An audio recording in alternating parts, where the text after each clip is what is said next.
And here to stay, our pinakaguwapa,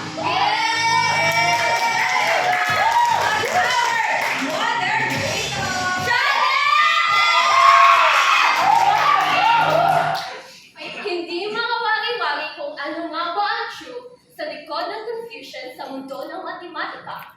Maraming mga opinion at mga perspectives. Alin nga ba ang true? Ang mathematics ba ay na-discover o na-invent? Magandang afternoon, sinisita kong crowd!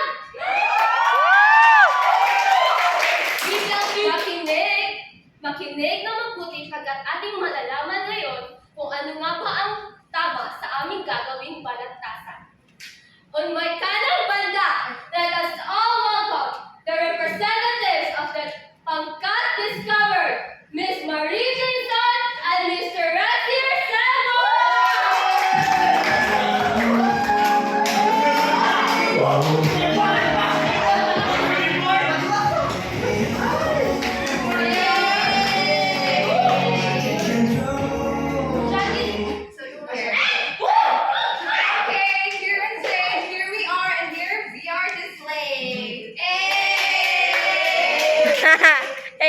On my kaliwang banda naman, happy welcome ang magtataas ng flag ng Pangkat Invented, Miss Titi Santacala and Miss Pia!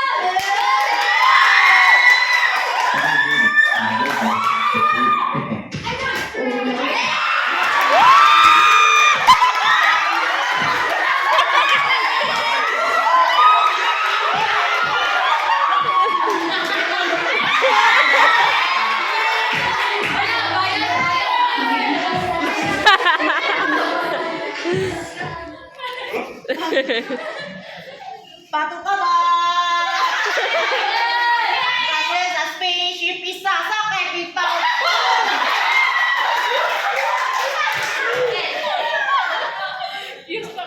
So now, we are going to start our balagtasan. Make your feeling na, everyone! Bato, bato, pick! Bato, bato, pick. Okay. So now, who won?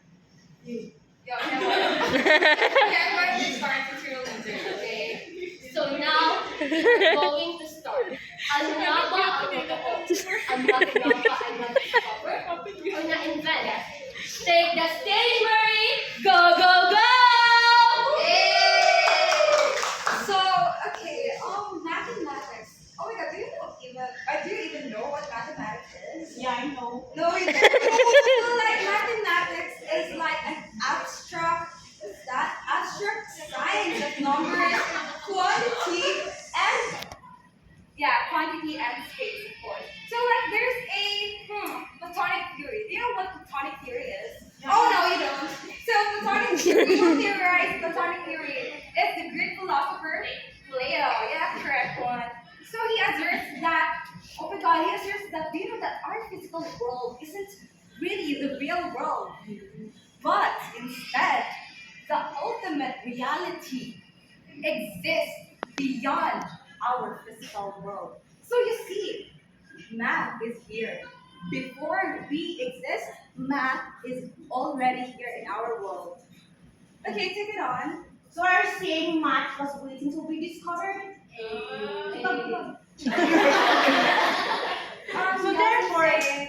So therefore, kung wala ka, wala pa yung math.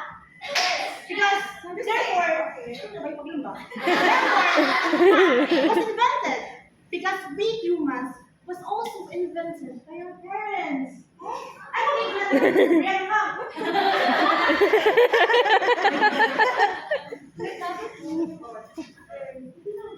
No! Math is already there before we even existed. So how can you say Why is math invented? How is math invented? Simple! Math was made to understand the laws of this universe, to make sense of the world around us, and for our own system. Oh my god, like what Plato said is math is a discoverable system that underlies the structure of the universe. So it means that math or the universe is made of math. In short, math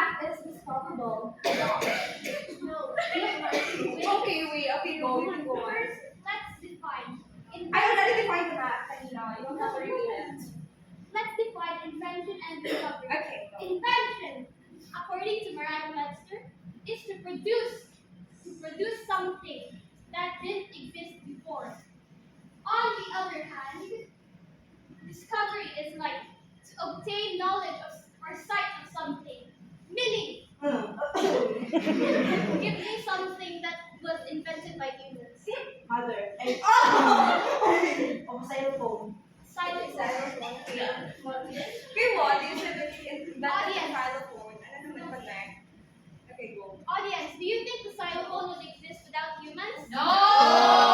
What I'm saying That's is why that, math is no, I'm saying that math is a concept. Do you understand the word concept? Do you even understand the word concept? Yes, the word because I did that. Okay, don't touch me. Oh my God, don't you dare touch me. Really? What? Give me something Babe, you don't call me Lee. Just argue with me. Okay. Okay. Murphy, Yes.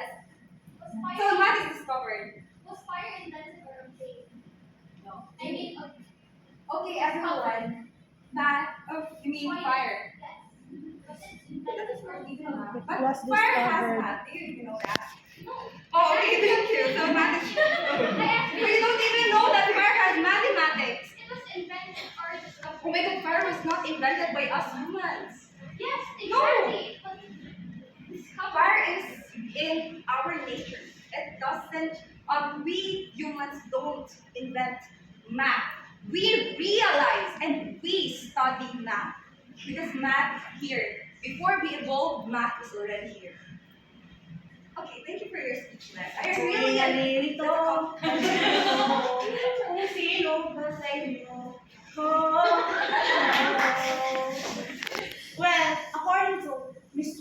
Paul Ernest, math was influenced by the Madlang People's Culture na form ang math based sa mga nagaganap sa world. Like when nag-war ang WW2, World War II, wherein nag-racing ang USA, Russia, and Germany to create a deadly weapons. Yes. Diba? With the help of math and science. That is why math is invented. Kuha nyo? We don't. Actually, we don't. Okay, think this way, ha? Think this way. Gravity is already here. And gravity, we discovered gravity because it's already existed. But we invented physics to study gravity. So it's just like, siya. Logic lang po yan. So you don't even know that because, oh my God, that's in the school. Marie, Mom, what is my mama? Marie, Yeah. this is where you're wrong. Why? So let's say, my main point is that mathematics and the laws of the universe are two completely different stuff. Why? Because Mathematics was invented by humans to understand these laws of the universe. but I'm saying that mathematics is a concept. Do you know what concept is? Concept is like, it's an idea, it's a thought, but it has no physical existence. So you don't even understand So that? where did that concept come from? What? Where did that concept come from? The From concept? humans, of course, because it was invented by humans. Who invented math? You. Who is the human? Me. Who the human? Who invented it? The ancient humans. Oh my God, you should name the inventor of mathematics. Okay, before you argue with me, you should know who's the inventor of mathematics. Oh my gosh. Like you're saying that it's invented, but you didn't even know that who's the inventor. Okay, I'm done. We're going. It's so embarrassing. Ayun. Okay, like I'm done with my argument because I already won. Period. Okay, let's go. Let's do it. Puro kayo dadak kami may tama. Well. It looks like mainit na ang arguments ng ating mga participants for today's balagtasan. What about you, sinisintake crowd? What do you think about it? Is math really invented or is it discovered? Okay, who's in favor of discovered? Discovered! Woo! Okay. Well, for me, I can't really say it's invented nor is it discovered. But one thing's for sure. Mathematics is significant in our society for everyone to be arguing about its history. Well, that concludes our balagtasan for today.